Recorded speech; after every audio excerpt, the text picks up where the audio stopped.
I'm just going to talk to you very briefly about the Holocaust. I don't know how much you all know about the Holocaust, about what happened. You might know some of the headline figures, 6 million Jews were murdered, but I don't know if you know all of it, and if you do, please bear with me, and if you don't, hopefully you'll find it somewhat educating. So the Holocaust is called the Shoah in Hebrew, and it was an attempt by the Nazis and their collaborators to murder all the Jews in Europe. So from the time they assumed power in Germany in 1933, the Nazis used propaganda, persecution, and legislation to deny human and civil rights to German Jews. And they used centuries of antisemitism as their foundation, and they were very, very clever. They were the first pioneers of using radio to spread propaganda. In those days, radio was a bit like social media. Today, it was a new sort of medium, and they used film to make their rallies look bigger than they were. So once the Nazis came to power, they introduced legislation intended to deny Jews their freedom, restrict their rights. There was boycotts of Jewish doctors and lawyers and shops, and that began in 1933. And by 1935, Jews were not allowed to join the civil service or the army. Now remember, this is happening in a Western country at the heart of Europe. In 1935, they introduced the Nuremberg laws, which further increased Jewish marginalization. Jews were banned from marrying non-Jews. Their citizenship was removed, including their right to vote. And as time progressed, more restrictions were brought in. Jews were barred from all professional organizations.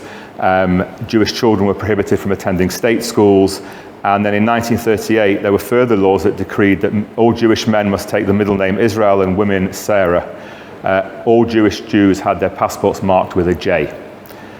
On the 9th of November 1938, the Nazis initiated pogroms, which are organized attacks on a particular group against the Jews in all Nazi territories, which was Germany and Austria. It was a night of vandalism, violence, persecution, which has been described as the beginning of the Holocaust. 91 Jews were murdered, 30,000 were arrested and sent to concentration camps, and 267 synagogues were destroyed. That night became known as Kristallnacht, the night of broken glass, because of the smashed glass which covered the streets from the shops which were looted. With the outbreak of World War II in 1939, Germany invaded Poland, and they subjected around 2 million Polish Jews to violence and forced labor. Thousands of Jews were murdered in the first months of the occupation. The Nazis' original aim was to force Jewish emigration from Germany, but that had to be reassessed after the invasion of Poland and the outbreak of the war, because Poland was home to so many Jews. Shortly after the occupation, Polish Jews were confined to particular neighborhoods that came to be known as ghettos, which were specially segregated areas where Jews were forced to live. They were segregated, controlled, and dehumanized. This approach was repeated across Eastern Europe in other countries that the Nazis occupied. And it was a provisional measure to control the Jewish population and segregate the Jews, whilst the Nazi leadership in Berlin deliberated upon their options of removing the entire Jewish population from Germany and Europe. The largest ghetto was Warsaw. You might have heard of the Warsaw Ghetto Uprising, where 400,000 Jews were crowded into only 1.3 square miles of the city. Other ghettos that are better known were those in the cities of Lodz, Krakow, Białystok, Lvov, which is Lviv, Lublin, Vilna, and Minsk, and also a ghetto in Ostrowicz, which is where Ike lived. Many thousands of Western Jews as well from France, Holland, and Belgium, etc., were also deported to the ghettos in Eastern Europe. Men, women, and children were forced to leave their homes, taking only the possessions they could carry with them, and they were forced to live into overcrowded rooms and homes, and leaving the ghetto was strictly prohibited. Some ghettos had walls built around them. Others were marked out by barbed wire. They were always, or nearly always, in the poorest parts of the town, desperately cramped, poor sanitation. And as time went on, food restrictions were introduced, and terrible conditions led to hundreds of thousands of Jews dying from disease, malnutrition, or actually the casual executions carried out by the Nazis. All Jewish inhabitants of the ghettos were forced to wear a Star of David, marking them instantly recognizable to the Nazi authorities. Many Jews were used as forced labor in factories and businesses outside the ghetto. Daily life in the ghetto was administered by Nazi-appointed Judenrat, which were Jewish councils, and their role was a complex one. They had to balance doing what they could to improve the life of their fellow Jews whilst having to carry out the orders of the Nazis. After the invasion of the Soviet Union by the Nazis in 1941, they stepped up their persecution through murder on an industrial scale. By December 1941, over 1.5 million Jews had been killed by beatings, starvations, and mass shootings. In 1942, on the 20th of January, the Nazis held the Wannsee Conference in Berlin, and that was attended by high-ranking Nazi officials, and it was here that they planned the mass deportation of European Jews to extermination camps in German-occupied Poland, where they would be murdered. This was the final solution of the Nazis to exterminate all the Jews of Europe. Remember, this is happening 80 years ago and less. Deportation on this scale required Europe-wide organization and coordination. So the Nazis liaised with Nazi-allied regimes like the Italians, for example, the Vichy French, and occupying authorities across the continent. And it included many government departments, the Ministry of Transportation to arrange train schedules and routes, and the police to direct and manage the deportations. The efficient coordination of these deportations, all this whole government machinery coming together, showed just how normal, in inverted commas, the persecution of the Jews had become. It's generally accepted that the Nazis disguised their intent, referring to the removal of Jews from the ghettos as resettlement in the East. But Jews would be rounded up from the ghettos, made to prepare for their resettlement, as I said before, taking just what they could carry with them. And Itzik will talk from first-hand experience of being part of that. The Nazis used freight and cattle cars for their deportations, but they didn't go in a carriage. Passengers were sealed inside with little or no room to sit or lay down, no food or water, intensely hot during the summer, freezing cold in the winter, and aside from a bucket in each car, there was no sanitary facilities, adding to the indignity that these poor people were already facing. Journeys often lasted several days, sometimes they took a few weeks, and actually many of those who were packed onto the trains died before they reached their final destinations from overcrowding. If I said to you Auschwitz-Birkenau, how many people here know that name? Show of hands. Okay, so most of you have heard of that, and that is what most people primarily associate the extermination camps with the Holocaust. But what's important to note is that the attempt to murder all the Jews in Europe began with mass shootings outside the camps on the Eastern Front after the Nazi invasion of the USSR in 1941. They had what they called Einsatzgruppen, which were mobile killing units, which followed the German army as they invaded the Soviet Union, and so that includes today's Belarus, Ukraine, the Baltic states, Lithuania, Latvia, etc. And units were made up of SS soldiers and police and the worst prisoners released from jails in countries that the Germans occupied. And they were tasked with killing initially racial or political enemies by mass shootings, and they massacred entire Jewish communities, but they also killed communists, Roma gypsies, and residents of institutions for the mentally and physically disabled. Jews in a town or city were marched to pits outside, where they were systematically shot. The most notorious of these atrocities was Babi Yar, which is on the edge of Kiev. The Nazis ordered all the Jews in Kiev to assemble on the 29th of September 1941, and in just over 2 days, 33,000 people were marched to a ravine outside the city where they were murdered. In some areas, particularly Lithuania and Western Ukraine, local nationalist groups assisted with or carried out the shootings of the Jews. Historic widespread antisemitism, anti-Jew hatred in those areas was heightened by propaganda which blamed the Jews for the Soviet occupation, which Germany had just liberated them from. And by the end of 1941, 4 years before the end of the war, more than 1 million Jews had been murdered by mobile killing squads. Nearly all the 200,000 Jews in the country of Lithuania were murdered this way. But bizarrely, the SS leaders became concerned that the scale of slaughter their men were carrying out would affect their soldiers' mental health. They got worried about it because they were telling them to kill so many Jews. So they began experimenting with alternative methods of killing. Vans were adapted and their interiors were pumped full of carbon monoxide. And actually killing by gas had been pioneered by the Nazis between 1939 and 1940 for the killing of disabled people. And this was then expanded. The vans were used in Chelmno, which was the first extermination camp, and that led to the development of permanent gas chambers in all extermination camps. The first concentration camp was established at Dachau, which is near Munich, on the 23rd of March 1933. As the Nazis captured, which was well before the war, as the Nazis captured more territory through wartime invasions, the camp system was greatly expanded to include 6 extermination camps: Auschwitz-Birkenau, which we just spoke about, Belzec, Chelmno, Majdanek, Sobibor, and Treblinka, where 900,000 Jews were murdered during the war, including Ike's mother, sister, and younger brother. And their purpose, these camps' purpose, was to carry out genocide using gas chambers.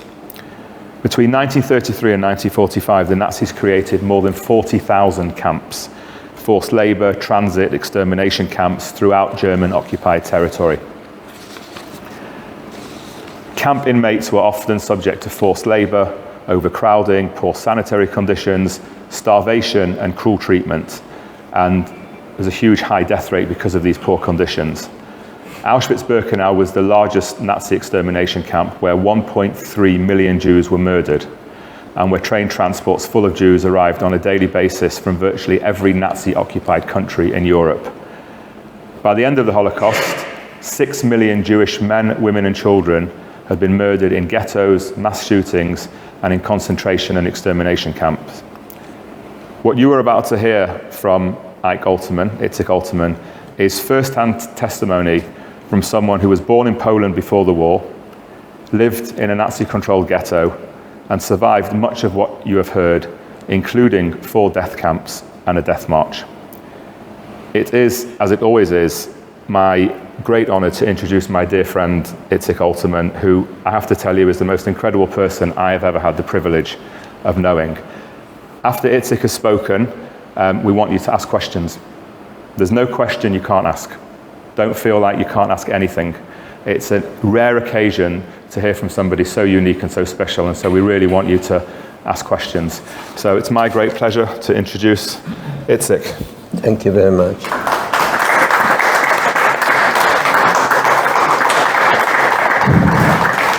Do you want to use that?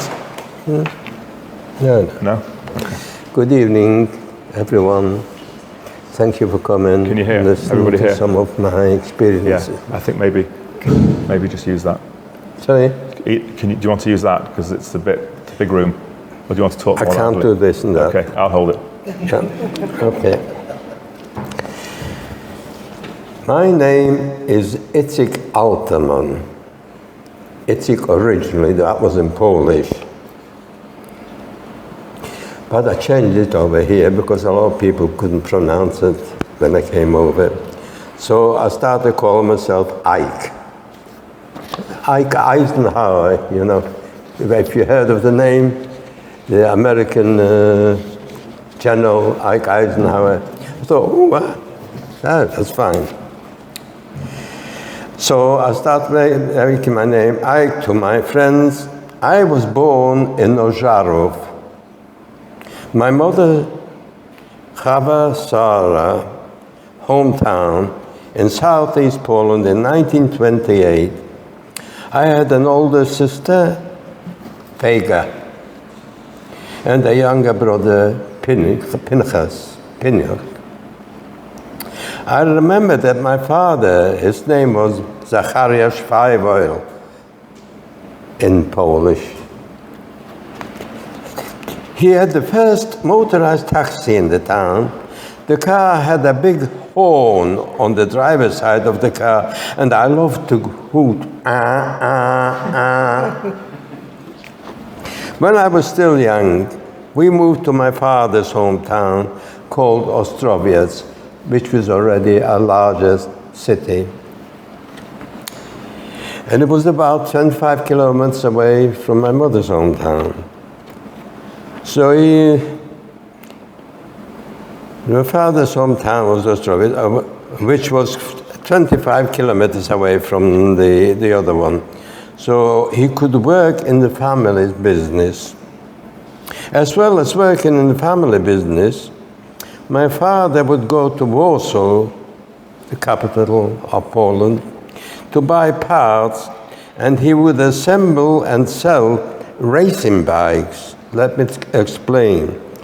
In Europe, racing bikes, on the motorbike, not on the motorbike, And they used to have races. So he managed to do these bikes, the wheels. He used to assemble the bikes from the front room where wheels wood to make the bikes light when they were racing. Made it light. The tires were stamped "Mother in England." That's all I could understand. Made in England. But we couldn't pronounce it when you didn't know English. I didn't know what that meant anyway. I started Hebrew school at 3 years old. I hated it. And every often my father dragged me through the streets, shouting and screaming to attend school.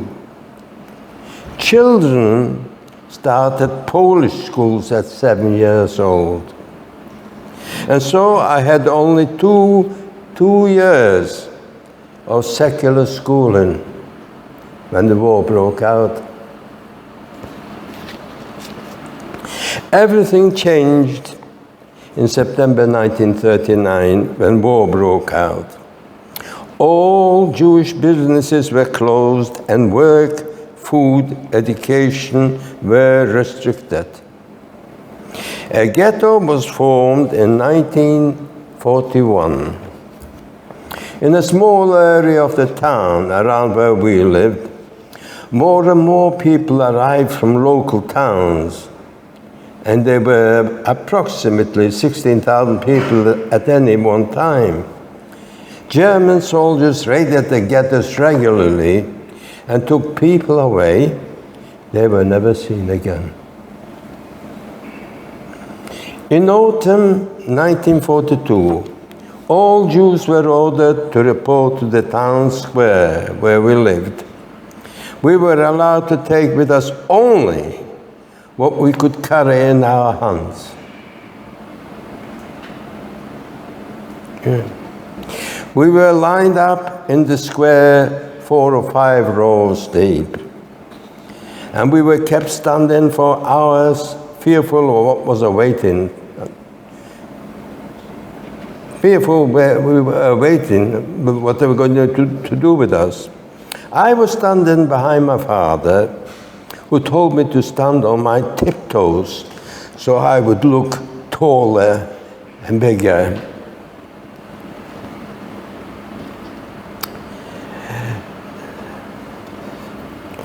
Who told me to stand on my tiptoes so I would look taller. My mother, my sister, and my little brother were standing next to my father. The German officer started to count the rows of people.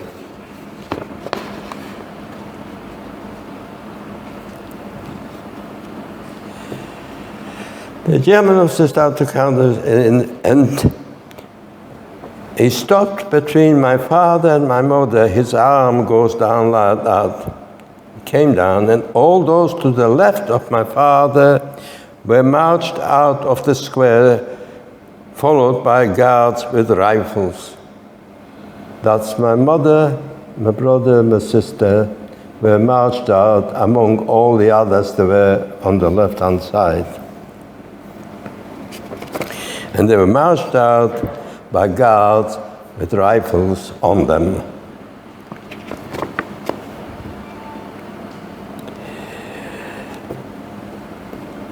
They were taken straight to the Treblinka camp to be exterminated. My father and I were sent to work in the brickworks, and we slept on straw on the floor. I was only 13 years old, and life had changed beyond all recognition. One day, there was a raid on the ghetto. I was separated from my father, and I was sent to Blizhin, my first concentration camp, on my own. If I thought the ghetto was bad, I was in for a real shock. In the camp, there were many appels, which meant we were lined up in the open air and left to stand for hours in deep snows and cold. The Nazis did a roll call sometimes in dreadful conditions because it was winter time there in Poland already. In 1944, I was transported to Auschwitz and then marched to Birkenau. The following morning, I was tattooed. My number is B1209.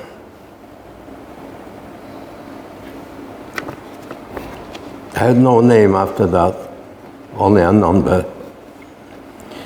I remember the dreadful stench of burning flesh, and I can vividly remember the 4 chimneys glowing red night and day. I soon found out these came from the 4 crematoriums, where they burned the bodies of the Jews who were murdered upon arrival in the gas chambers. I also remember witnessing bodies being buried in open mass graves and covered with lime poured over them. They had been killed. One of my first jobs was to collect the clothing of the murdered prisoners and deliver them to the Nazis so that anything that was left of any value would be kept for them.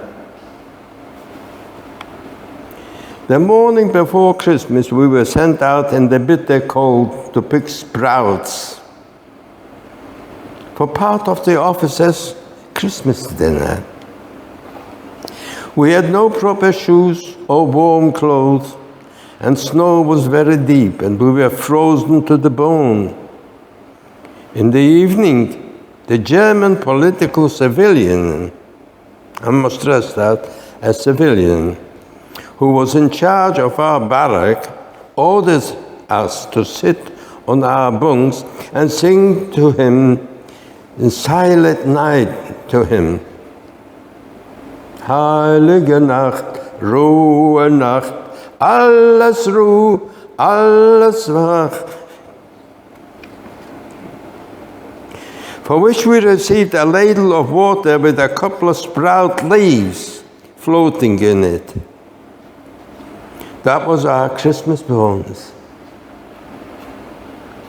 Needless to say, I have never been able to face sprouts to this day, as it brought back all my bad memories.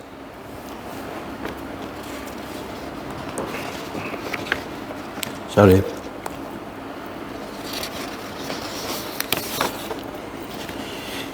In January 1945, I was one of 6,000 prisoners who were marched out of Auschwitz through deep snows.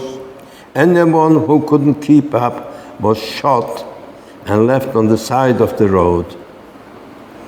Only a few hundred survived, and we ended up in Buchenwald concentration camp in Germany.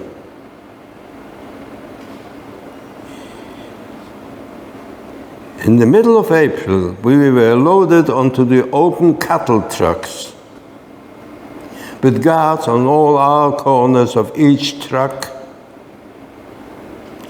and we were transported. We journeyed wherever the train could go, as a lot of the railway lines were being bombed by the Allies already. On the 8th of May, we arrived at Theresienstadt, another concentration camp. Many people died on the route, and those who were still alive were due to go to the gas chambers the following day, myself included. That was not to be, as the war had ended that day, and we were liberated by the Russian army. We were free. I remember not knowing what the words free meant, as I had not tasted freedom for so long. The Jewish Refugee Committee in England approached the British government and asked if they could bring over some orphan children to England. Permission was given for 1,000 children. They had to be under the age of 16, and the Jewish Refugee Committee were to be responsible for all their needs. You would think this was a great achievement, but would you believe it if they only managed to find 732 surviving children? None of the survivors had any papers to prove our ages, so some of us gave false dates to enable us to be eligible for transportation. 3 months later, I was on the first transport of 300 children flown from Prague in Czechoslovakia, and the Lancaster bombers' destination Carlisle. When we arrived in Carlisle, we were taken into an airport hangar where tables were set with plates of bread with butter and jam and tea with milk, something we'd never had at home, but soon got used to. Within minutes, the plates were emptied as we stuffed the food into our pockets, as for so long we never knew when we would get the next piece of bread in the camp. We were driven to Windermere and taken to a campsite near the lake. We thought we were in paradise. We were each taken to a chalet, given a room with our own bed, with sheets and a pillowcase, hot showers and a proper loose. The next morning we showered, put on our new underwear and clothes, and were taken to the main hall where we said our morning prayers, and breakfast was served. Food, the likes of which we hadn't seen since before the war of 1939. We couldn't believe our eyes at all this food. It took us time to stop stuffing them in the pockets, and soon as we saw food, our minds were still fearful, and we worried where the next meal would come because of the fear we had in the camps. All the staff, many of whom were locals, were friendly and helpful and caring for us. I know how they were shocked at our appearances and terribly sad when they saw how starved we were, and the survival tactics that had become normal life for us. We started to learn to live. To live again. Many boys went swimming in the lake. We played football. We were taken on the steamers with the lake. There were outings to Bowness and other parts of the Lake District. We learned to explore the area. We went to the cinema and we walked for miles in freedom. What a wonderful time it was. We stayed in Windermere for 3 months, learning to adjust to a new life. We formed friendships which lasted to this day. We were known as the Holocaust surviving children. Later it was shortened to the boys, and now I am a Windermere boy. I am still in contact with many of my friends. They are all over the world, but unfortunately, many have now passed on. We have an unspeakable bond, having survived the worst example of human behavior this world has ever seen. When we left Windermere, we were sent to hostels in various towns to start, to build a new life for ourselves. Together with about 30 of the boys and the girls, I came to Manchester, and I have lived there ever since. We were encouraged to look for work, and I started to work in a garage learning to repair tractors. After a while, I decided to get a job in the jewelry trade. Why? As a young boy back in Poland, I used to watch my uncles who were in the jewelry trade. They were melting down old wedding rings with a blowtorch and turning them into liquid gold to make something new. In those days, everything was done by hand. So becoming a jeweler was like sawdust to the clowns in the circus. It got into my blood. I found myself a job and started to learn the trade. After a while, I moved to a bigger and better company. While I was working there, I made myself a little bench at home, and I asked my boss to give me some work to take home.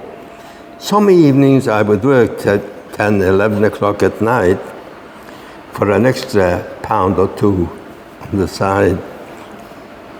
Eventually, I opened my own workshop, doing repairs and remakes for the jewelry shops. I employed several skilled craftsmen, and I built up a successful business. And I had a very good name in the trade because of high standard of work we produced. I retired from business when I was 73. I was lucky to meet a lovely girl called Myra. We were happily married for over 30 years, when unfortunately she passed away. I have 2 wonderful daughters and 2 grandchildren. Several years after my wife died, I met my partner, Diane. Bless her. And we have been together for 24 years? Yes. 24 happy years. I learned something from everything I have looked at and everything that I've been through. That's my education. I have never harmed anybody. I have never done anybody for a shilling. I don't owe any money to anybody. So I must have done something right. I'm getting by, I'm not starving, and my children are not starving. I always wanted my children to have a better life than I had. Unfortunately, I can't erase some of my bad memories. They will always be with me till the day I die. I've had some good things happen as well as, so I try to balance it out as best as I can. I've learned to live and appreciate what I have. No one is immortal, and as the years pass, there is a danger that the Holocaust will recede in history. This must not happen. We must never forget what man is capable of. And so we must pass the warning from generation to generation. It's why I say to you all, please remember my story. Remember the family I lost, and remember the 6 million who were slaughtered simply because they were Jews. Because if you don't remember, then who will? Thank you for listening to me. I would be happy to answer any questions here.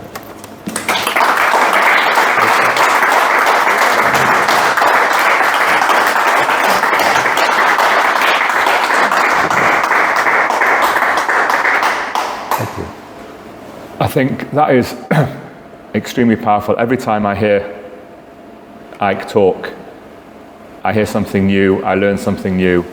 And I think to hear that firsthand, his whole life story is incredibly powerful. At 94 years old, to stand up here and tell that story, and to continue to tell that story, is something that we can never take for granted.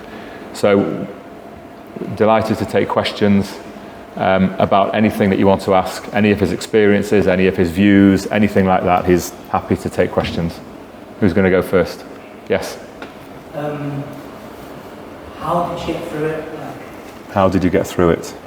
How did I get through it? Only the Almighty knows how I got through it.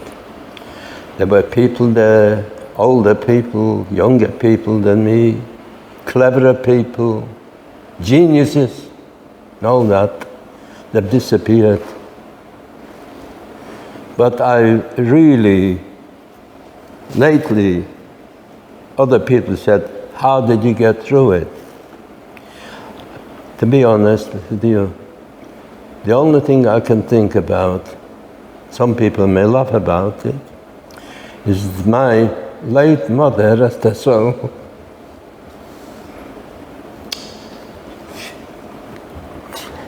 She's like an angel.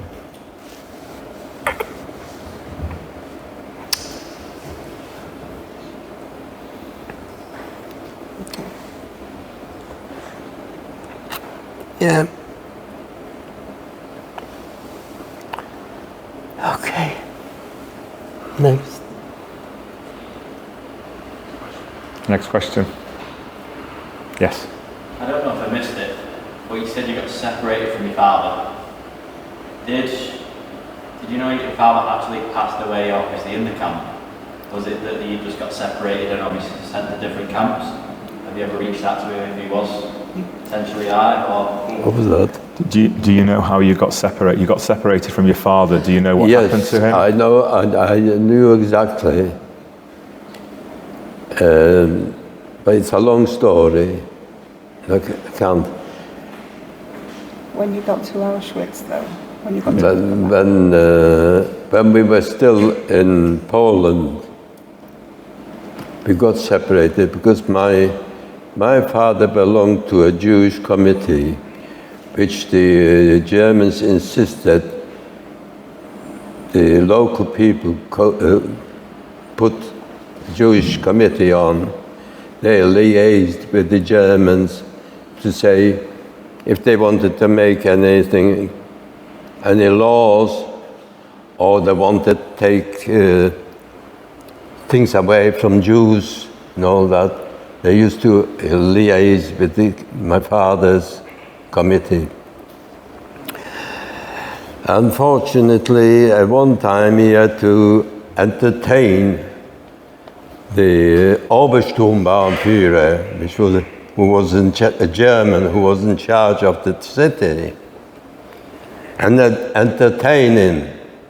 So he ended up, he had to keep them in pubs, and they started drinking and all that sort of thing. So in a way, it's changed my father. And when my father had the opportunity to jump out of a window to try and save his life, that's how I came to be left on my own. And I've always wanted to tell him.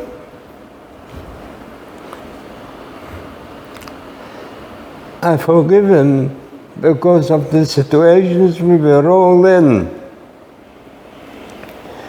And mankind did some terrible things, even to each other, because of the conditions.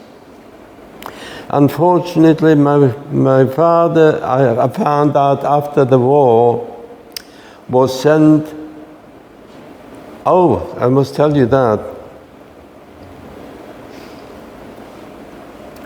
And one day, when I was in Birkenau, with all the chimneys and all the stench and all that, one day I was walking out in the camp. The camp was electrified, wires and all that. If you went too near, you got electrocuted. If the guards on the watchtowers saw you get near, they put you down, a bullet in your head. So one day I came out and I was walking near the wire, and I noticed there was a women's camp there, and I started looking across there, and I saw one of my aunties, because she was hard to see her because, you know, they cut their hair and their clothes and that. And I was so surprised. And I had a piece of bread left, about that much, from my ration in the morning. And I threw it across to her. And she told me, "Your father was here where you are standing yesterday. And he was sent to Buna's work, a camp that was for slaves.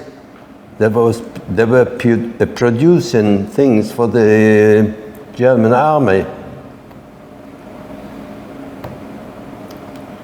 And he died there. But I found out after the war. It was a terrible thing. Terrible. All I ever wanted to do is say and forgive him because of the circumstances. Unfortunately, there was no choice sometimes. Yeah. Go. I wanted to ask, when you were in camps, how did you or the people there entertain yourselves? In the day, obviously, you wouldn't have had time just standing around. Was there any way that people in the camps would try and entertain themselves? Sorry, I'm hard of hearing. Yeah.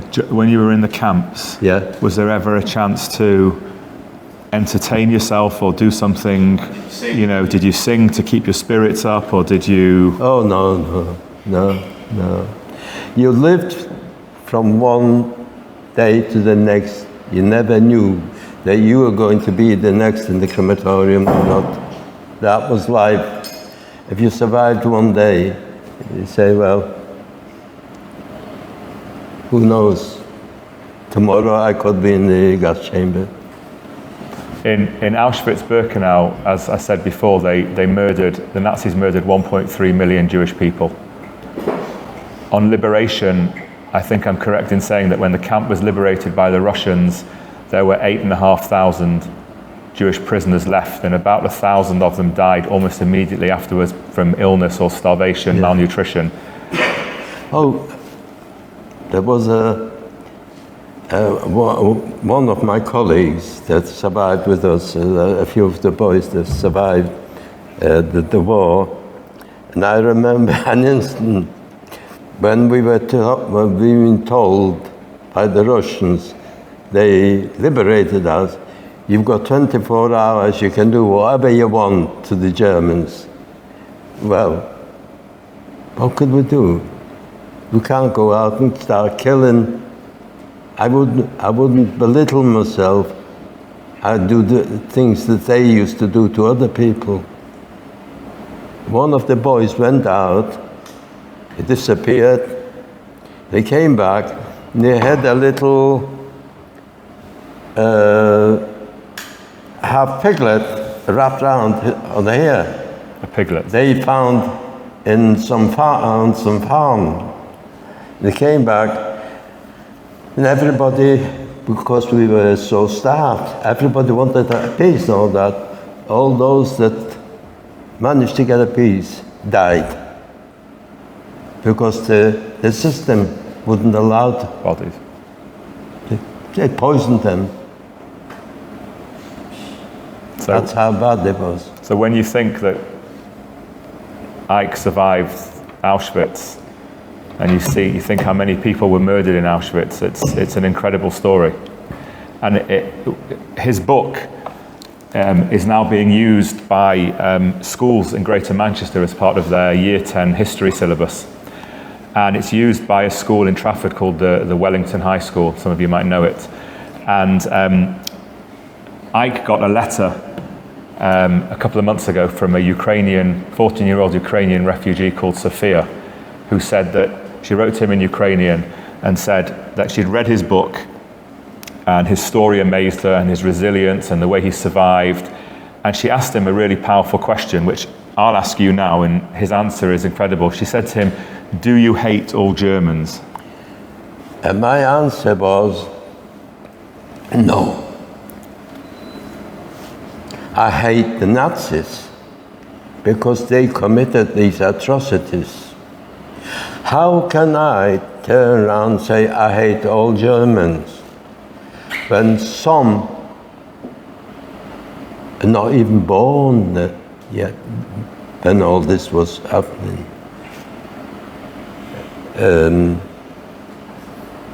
Some must have been innocent people, but they couldn't do anything about it, because if they showed that they're in favor of Jews, they would suffer then as well, even though they were German citizens. So I said, no, I can't allow that. I cannot hate all, because Germany said all Jews are bad. All Jews have got to be exterminated. That's why I couldn't say to anybody else, no, there are some good people about, why should you hate them? And I think the question she was asking was because she wanted some guidance to move it into the current day and age of how she should react to Russians. It was around, we're going to arrange for them to meet, hopefully soon. Yeah. Any other questions? Yes. What do you think is the best way to counter prejudice or anti-Semitism or bigotry of any kind? What do you think is the most effective? Did you hear that? Yeah. Not quite. What's the best way to counter bigotry, anti-Semitism, prejudice of any kind? By educating people. That I go to the different parts of the Manchester and that, to societies, to colleges and all that sort of thing, and tell them what happened. Tell them what happened. And a lot of people, even among Jewish people who've never experienced some of the things that happened in Europe, because they didn't know. But a lot more know now, because we tried to tell them. Even non-Jewish people like yourself, Muslim people, Chinese people, no, I don't care who they are, they're people.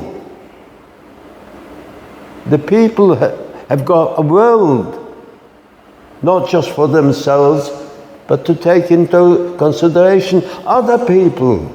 If you can help, and if you can help one person, you've achieved something wonderful. Whether it is giving them a helping hand, or a few quid, or whatever it is something that you've got to consider all your life, is to help. Not me all the time. Remember all these other people. There's some people who need help.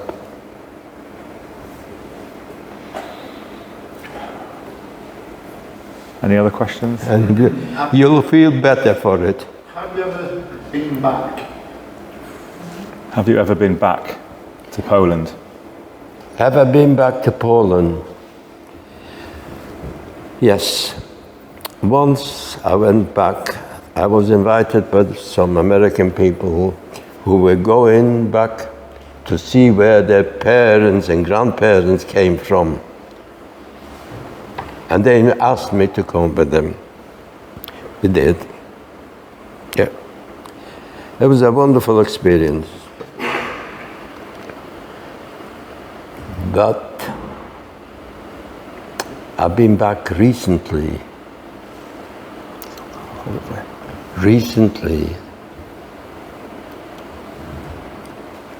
to Treblinka. I don't know whether any of you have ever heard of this. That is where my mother, rest her soul, my brother, my sister were sent to be, they were exterminated there within a few hours. But I also found out recently, because of this guy, because we didn't think there was any records there, the atrocities in Treblinka.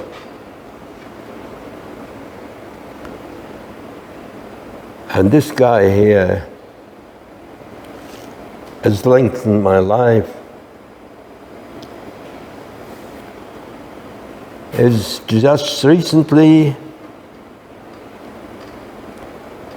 we decide with his help,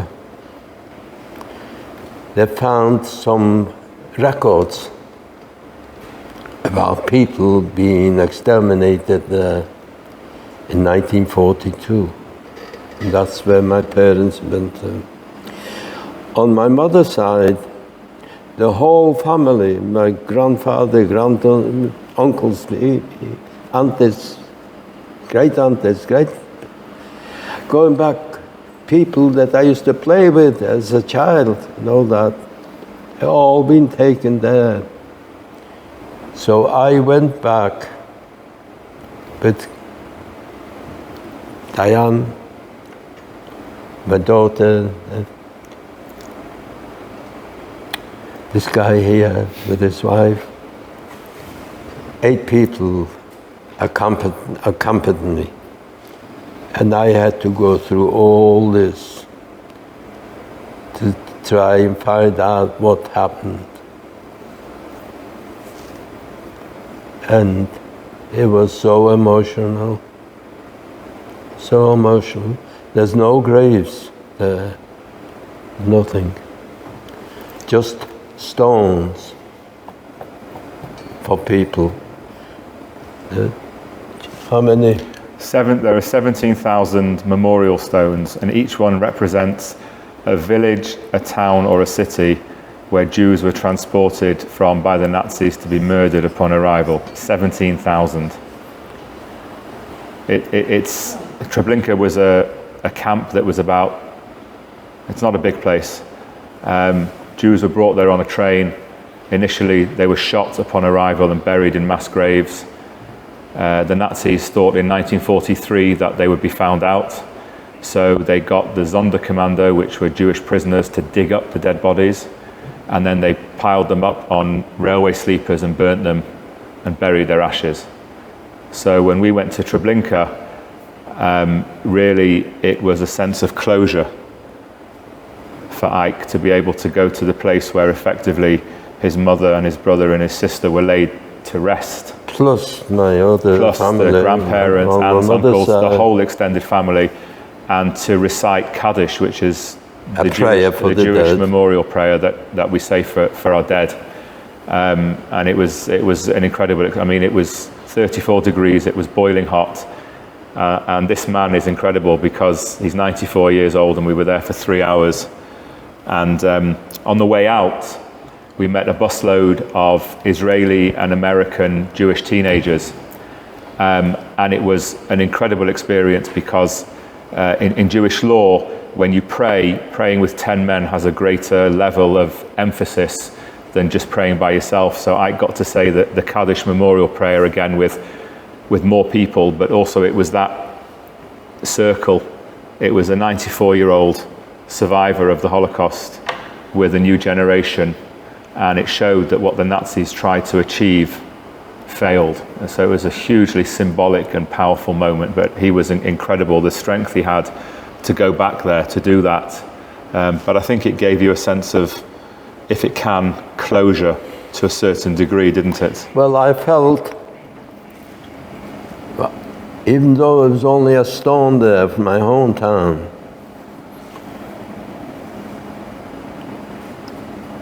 another stone we found in my mother's hometown. But I felt, after saying my prayers and that I was with it. Hard to believe there was nobody there, only a stone. And yet I felt I was with it all the way. Yes, it was a wonderful achievement for me. Any more, or? Yes? If you were to think about the people who were involved in facilitating the Holocaust, but maybe weren't directly involved in the camps themselves, many of whom escaped justice after the war, how does that make you feel? What do you think about those people? What? I'm hard of No, it's okay. What do you think about the Germans or other people, the Nazis, who, not the ones who were in the camps, but the ones who controlled it behind the scenes and escaped justice after the war, escaped to South America, for example? Yes. What do I think of them? Those that escaped.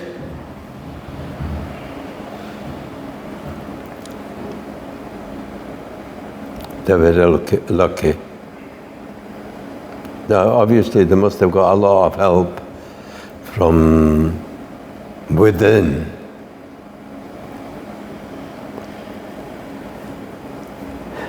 Okay. The only person I could think of, the man we were successful with, was Eichmann. He was captured. He was captured, and he got his reward. Yeah.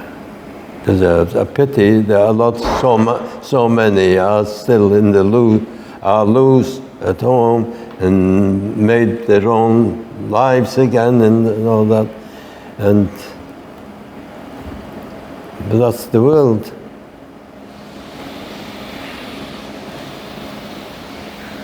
Okay, if that's it, I would just like to say a huge thank you for listening, for asking some really insightful questions, and a big thank you to Ike for, again, telling his story. And my closing words to you would be, you are all doing incredible work, if I might say so, with young people, children, teenagers, adults who come from a whole swathe of society in Greater Manchester.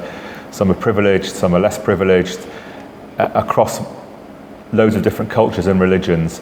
And I think if anything you've heard today can increase the tolerance we have for each other and the empathy that we have for each other, and if we can learn lessons from the greatest crime in history, and if Itzik is an example of forgiveness and of compassion and of strength to rebuild a life, then I think if we can take something away from that, I think it will all make our lives much richer and much better. It's hate that kills people. It's hate. It's hate. If you learn not to hate and help other people not to hate, you'll achieve a lot. Yeah. Thank you very much.